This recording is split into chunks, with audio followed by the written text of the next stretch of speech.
Daniel Carter never expected that one wrong door would change his life, but that morning, it did. The elevator of the 47-story skyscraper hummed quietly as Daniel leaned against the cold metal wall, gripping the handle of his worn toolbox. The box had scratches along its edges from years of use, and the latch stuck slightly unless you pushed it down just right. He knew its flaws the way he knew the rhythm of his daughter's footsteps when she ran across their tiny apartment floor. The fluorescent lights above flickered faintly. Daniel rubbed his eyes. Dark circles hung beneath them like permanent shadows, the kind that came from years of working long shifts and sleeping lightly, all from Lily, his 10-year-old daughter, his entire world. He opened the latest message. "Dad, don't forget my school play tonight." Daniel's chest tightened slightly. A soft smile tugged at his lips despite the exhaustion weighing down his body. "Wouldn't miss it for the world, kiddo," he whispered quietly. He typed back quickly. "Front row, promise." The elevator slowed. Ding, the doors slid open to the executive floor. Daniel stepped out, immediately noticing how quiet it was compared to the other floors he usually worked on. Downstairs, printers buzzed, phones rang, and employees rushed around carrying stacks of paperwork. But here, everything felt calm, controlled, expensive. The hallway stretched ahead of him, lined with sleek glass walls and minimalist decor. Sunlight poured through the massive windows overlooking the city skyline. The buildings outside looked like steel giants rising from the streets below. Daniel always felt slightly out of place on this floor. People here wore suits that probably cost more than his monthly rent. Their shoes shined like mirrors. Their watches probably had their own insurance policies. Carter, his boots carried faint dust from the service hallways. A small oil stain marked the sleeve of his jacket. Still, the building needed people like him. Even the richest offices had broken doors. Daniel pulled out his phone again and opened the maintenance request. Ticket number 4702, conference room door malfunction. Lock not closing properly. He exhaled slowly. "All right," he murmured. "Quick job." He followed the hallway until he found the number etched neatly beside a large glass door. Conference room 4702. The room looked empty through the tinted glass. The lights were dim, and the long conference table sat silently beneath a modern chandelier. Daniel set his toolbox down and examined the door handle. The latch was slightly misaligned, a simple fix. He reached for the handle. But just before opening the door, his phone buzzed again, another message from Lily. "Dad, you better not be late again like last time?" Daniel chuckled softly. "That was one time," he said under his breath. He typed back, "Never again, pinky promise." He slipped the phone into his pocket and pushed the door open, and froze. Inside the room stood a woman near the massive floor-to-ceiling windows. The city skyline stretched behind her like a cinematic backdrop. She had long blonde hair falling loosely over her shoulders, slightly tousled as if she had just rushed into the room. Her pale gold blouse was halfway unbuttoned, and she was hurriedly fastening the buttons when the door swung open. Her eyes snapped toward him, wide, startled. For a moment, the entire world seemed to stop moving. Daniel's brain short-circuited. "Oh!" He instantly turned around and stepped back into the hallway. "I'm so sorry," he blurted out. "Maintenance!" "I thought the room was empty." His face burned red with embarrassment. "Of all the doors in the entire building, why this one?" Behind him there was a brief pause. Then the woman spoke. "Wait." Daniel hesitated. Slowly, awkwardly, he turned around. She had finished buttoning her blouse now, though a faint flush colored her cheeks. Her expression had shifted from shock to something else, curiosity. She studied him carefully. Not in the dismissive way many executives looked at maintenance staff, but almost thoughtfully. "Your maintenance?" she asked. Daniel nodded quickly. "Yes, ma'am. I swear the ticket said the room was empty." He gestured awkwardly toward the door. "Broken latch." Her eyes followed his gesture. Not the polite corporate laugh he expected. A real one, warm. Daniel blinked. "I must look ridiculous," she said, shaking her head slightly. Daniel scratched the back of his neck. "I've walked into worse situations fixing plumbing." That made her laugh again. The tension in the room eased. She stepped forward and extended her hand. "Victoria Halle!" Daniel's stomach dropped. He knew that name instantly. Everyone in the building did. Victoria Halle, billionaire founder and CEO of Halle Industries, the woman who owned the entire tower, the woman whose business decisions made international headlines. Daniel quickly wiped his hand on his uniform before shaking hers. Daniel Carter. Her handshake was confident, but not overly firm. Up close, he noticed something he hadn't expected. She looked tired. Not physically exhausted like him, but mentally, like someone who carried the weight of too many responsibilities. "Since you're already here," Victoria said, glancing toward the door latch, "you might as well fix it." Daniel nodded and knelt beside the door. "Should only take a few minutes." He opened his toolbox and pulled out a screwdriver. The metal clicked softly against the latch as he began adjusting the screws. Usually, when he worked on the executive floor, people barely noticed him. They walked around him, talked on phones, ignored him entirely. But this time was different. Victoria Halle didn't leave. She stayed standing near the conference table, watching him. Daniel felt slightly self-conscious under the attention. "You don't have to wait," he said casually. "I'll be done soon." "I know," she replied, "but I have a few minutes." Her voice carried a calm confidence, but also something quieter, like she was enjoying the rare pause. Daniel tightened the final screw and tested the latch. Click. Smooth. "Should be good now." He stood and dusted his hands. Victoria tested the door herself. It closed perfectly. "Impressive," she said. Daniel shrugged. "It's amazing what a screwdriver can accomplish." For a moment, neither of them spoke. The sunlight shifted slightly through the glass windows, casting long reflections across the conference table. Finally, Victoria spoke again. "Long day?" Daniel gave a tired smile. "Aren't they all?" She studied him again. "You look like someone who hasn't slept." Daniel chuckled softly. "Single dad." That explained everything. Victoria nodded slowly. "How old?" 10. "What's her name?" "Lily." Something in Victoria's expression softened slightly. "She keeps me busy," Daniel added. "She also keeps me honest." Victoria smiled faintly. "Children have a way of doing that." Daniel picked up his toolbox. "Well, door's fixed." "Thank you, Mr. Carter." He started toward the hallway. Then she spoke again. "Daniel," he paused. "Yes? Why do you look so worried?" Daniel hesitated. He hadn't expected that question. He shrugged lightly. "Just trying to make it to my daughter's school play tonight." Victoria raised an eyebrow. "That sounds like a good thing." "It is," he said. "I just can't be late." She nodded thoughtfully. Daniel walked toward the door. But before leaving, he glanced back once more. Victoria Halle stood near the glass windows, the city skyline stretching endlessly behind her. For a moment, she looked less like a powerful CEO, and more like someone standing alone in a very tall building. Daniel gave a polite nod and stepped out into the hallway. He never imagined that this awkward, accidental meeting would be the beginning of something much bigger, because later that same evening, at a small elementary school stage, their paths would cross again, and neither of them would ever see life the same way afterward. Daniel almost missed Lily's play, and the thought alone made his chest tighten with panic as he gripped the steering wheel of his aging sedan. Traffic crawled through the evening streets like a stubborn river of red brake lights. The city felt louder than usual, horns blaring, buses groaning, people rushing home after another long day. Daniel glanced at the dashboard clock. 6:42 p.m. The play started at 7 p.m. His fingers tightened around the wheel. Come on, he muttered under his breath. The car in front of him barely moved an inch. Daniel's old sedan rattled faintly whenever he pressed the gas pedal. The engine made a soft grinding noise that he knew meant another repair he couldn't afford right now. But that didn't matter. Nothing mattered except getting there on time. Because Lily had reminded him 3 times that morning, and twice more during lunch. "Dad, you have to be there. You promised." And Daniel Carter never broke promises to his daughter. He leaned forward slightly in his seat as if that alone could push traffic faster. "Just a few more blocks," he whispered. Outside, the sky had begun to turn a soft evening orange as the sun dipped between the tall buildings.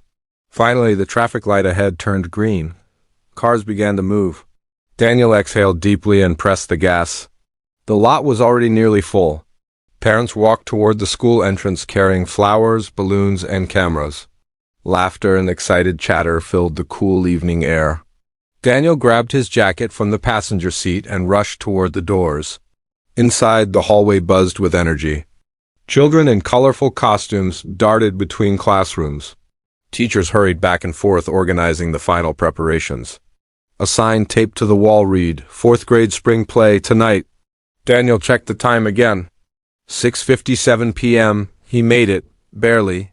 He slipped quietly into the back row of the small auditorium just as the lights dimmed.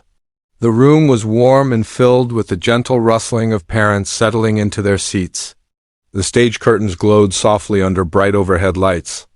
Daniel leaned forward slightly, scanning the stage. Then he saw her, Lily, standing nervously behind the curtain with a group of other children. She wore a costume made of silver fabric shaped like a crescent moon. Small glittering stars were sewn along the edges, and her brown hair had been tied into two playful braids. She looked both excited and terrified. Daniel's chest swelled with pride. "That's my girl," he whispered quietly. The curtains slowly opened. Soft music began to play. The children stepped forward one by one, delivering their lines in slightly shaky but enthusiastic voices. Daniel couldn't stop smiling. Lily had worked on this play for weeks.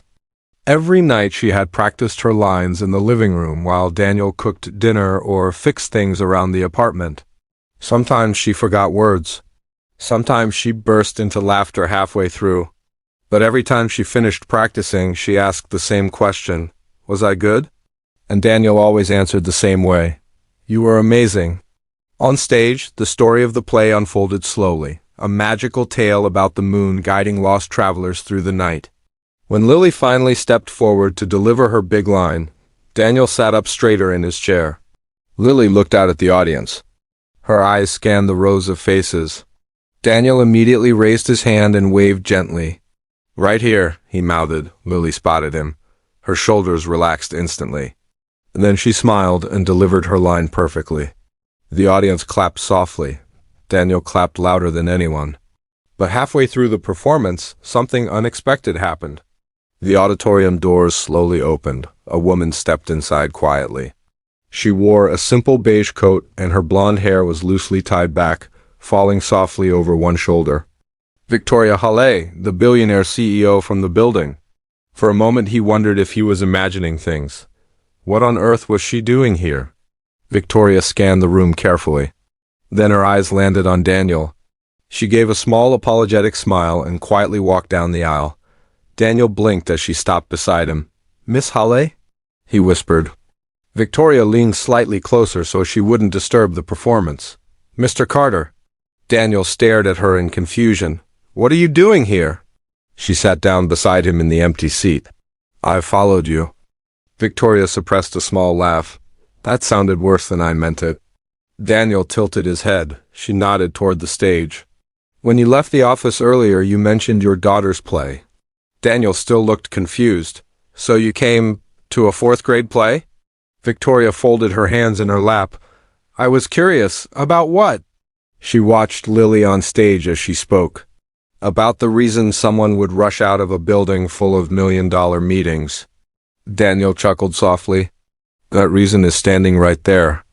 Victoria studied Lily carefully as she continued performing. There was a softness in Victoria's expression that hadn't been there earlier in the office. The children continued the play. A few stumbled over lines.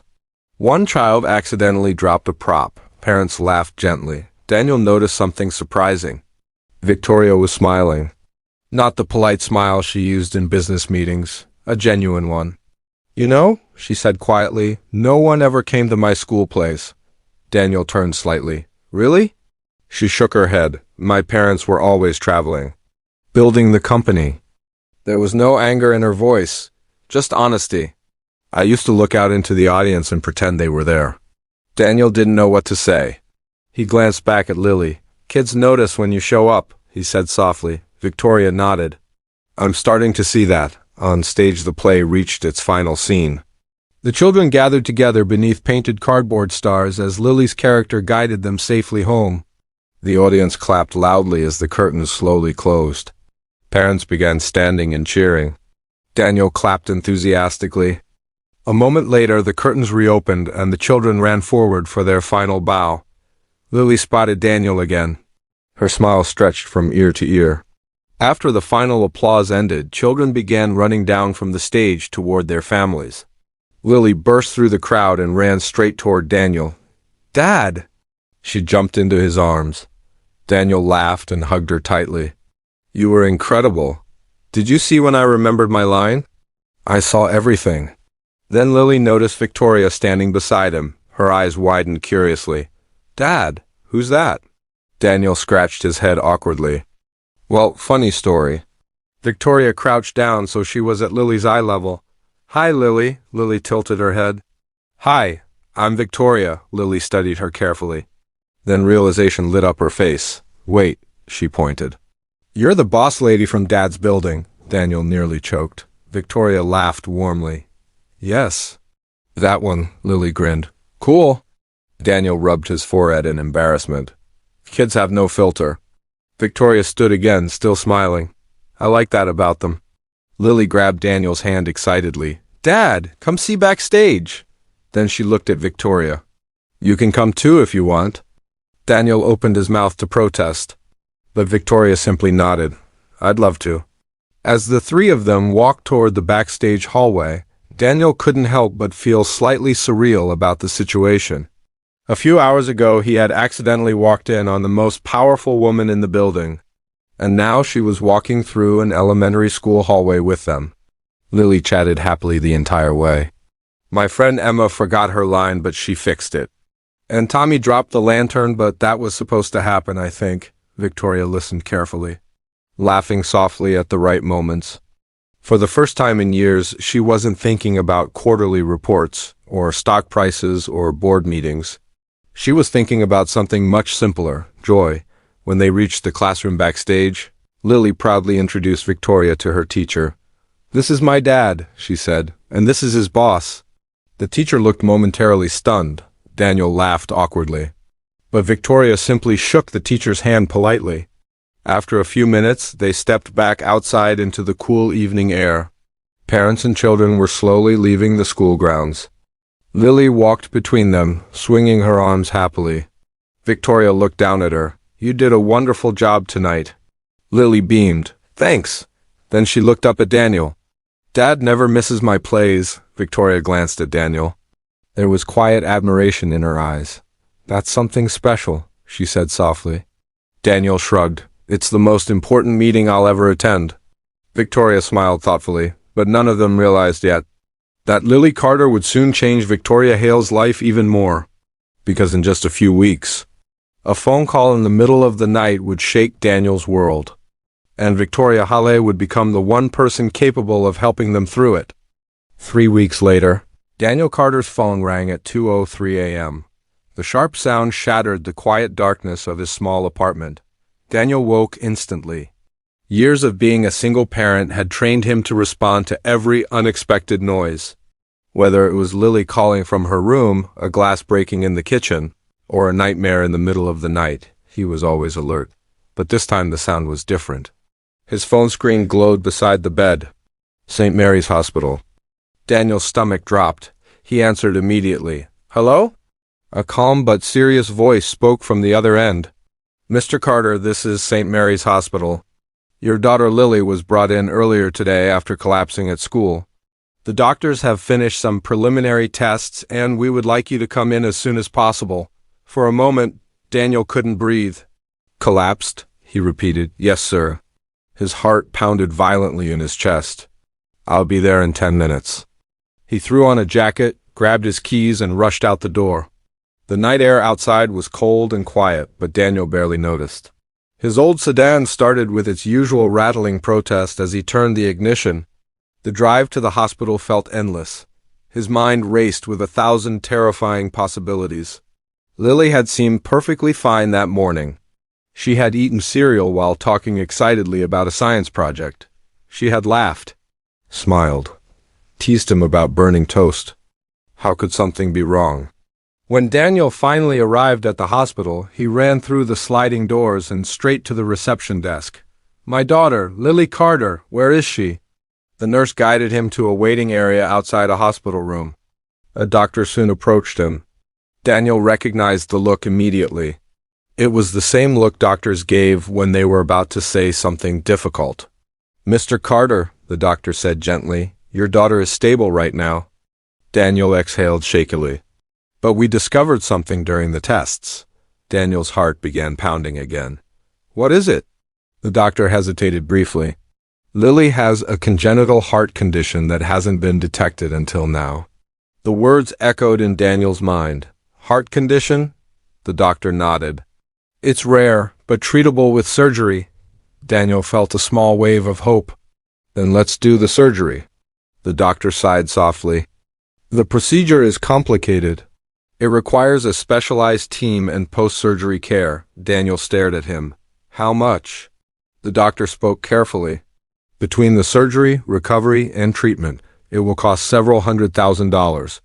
Daniel felt the world tilt slightly. He sat down slowly in the chair beside him. His entire savings account barely held a few $1,000s. His maintenance job barely covered rent and food. Hundreds of thousands of dollars might as well have been $1 million. The doctor placed a hand on his shoulder. We'll help you explore options? Daniel nodded weakly. But deep down he already knew the truth. He had no idea how he would save his daughter. The next morning, Daniel sat alone in the hospital hallway. Lily was resting in her room after the exhausting day of tests. Daniel stared down at his phone. He hadn't gone to work. He hadn't called anyone. He simply didn't know what to do. Then his phone buzzed. A message appeared on the screen.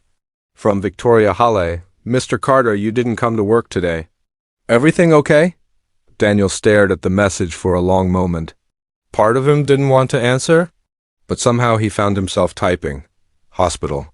The reply came almost immediately. What happened? Daniel hesitated. Then he explained everything. Lily collapsing, the diagnosis, the surgery, the impossible cost. Several minutes passed with no reply. Daniel assumed she had gone back to her busy schedule. Then suddenly his phone rang. Victoria's name appeared on the screen. He answered slowly. Hello? Daniel, Victoria said immediately, her voice filled with concern. Which hospital? St. Mary's. I'm coming, Daniel blinked. You don't need to. I'm already in the car. The call ended before he could argue.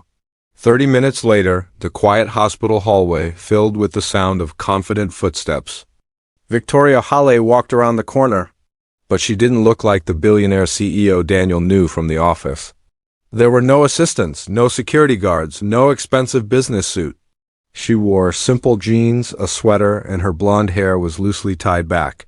She looked human, relieved. Daniel, he stood up. You really didn't have to come. Victoria ignored the comment and looked toward Lily's hospital room. How is she? Sleeping. Victoria stepped quietly inside the room. Lily lay in the hospital bed, small and pale beneath the white blankets. Machines beside her beeped softly. Daniel watched Victoria's expression as she approached the bed. The powerful businesswoman who commanded boardrooms full of executives suddenly looked emotional. Lily slowly opened her eyes.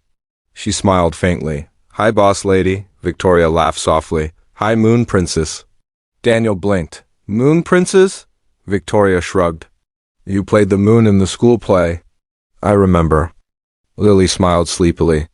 Did Dad tell you about my science project? He mentioned it. Daniel rubbed his face tiredly. The doctor soon entered the room to check Lily's monitors. Victoria turned toward him. I'm Victoria Halle, she said. The doctor nearly dropped his clipboard. Yes, I know. Victoria gestured toward Daniel. I understand Lily needs surgery. The doctor nodded. Yes, Victoria spoke calmly. How much? The doctor hesitated. Miss Halle, the cost could be... Victoria raised her hand gently. Schedule the surgery. Daniel turned sharply toward her. Victoria. No, she looked at him. You walked into my office by accident, she said softly. Then she looked at Lily, and somehow walked into my life. Daniel's voice trembled. I can't accept that kind of money. Victoria smiled slightly. You're not accepting it, she paused. I'm investing in someone important. Lily raised her hand weakly. Am I important? Victoria leaned closer. Very... 2 weeks later, Lily's surgery took place. Daniel sat outside the operating room for 6 long hours. Victoria sat beside him the entire time. They barely spoke, but she never left. Finally, the surgeon emerged. The surgery was successful. Daniel felt his knees nearly give out. Relief flooded through his entire body. When Lily finally woke up hours later, the first thing she saw was Daniel holding her hand, and Victoria sitting nearby with a small stuffed moon toy. Months passed. Lily recovered fully. Her energy returned. Her laughter filled the apartment again. One evening, Daniel stood on the rooftop of Halle Industries skyscraper, the same building where everything had started. Lily ran across the rooftop garden chasing lights from decorative lanterns. Victoria leaned beside Daniel at the railing. The city skyline sparkled below them. "You changed our lives," Daniel said quietly. Victoria shook her head. "You changed mine first." He looked at her. "By walking into your office?" She smiled. "No." She watched Lily laughing in the distance. "By reminding me what life is supposed to look like." Daniel nodded. Sometimes life didn't change because of careful planning. Sometimes it changed because of mistakes, a wrong turn, a broken door, or an accidental meeting. And sometimes the family you needed most was the one you never expected to find.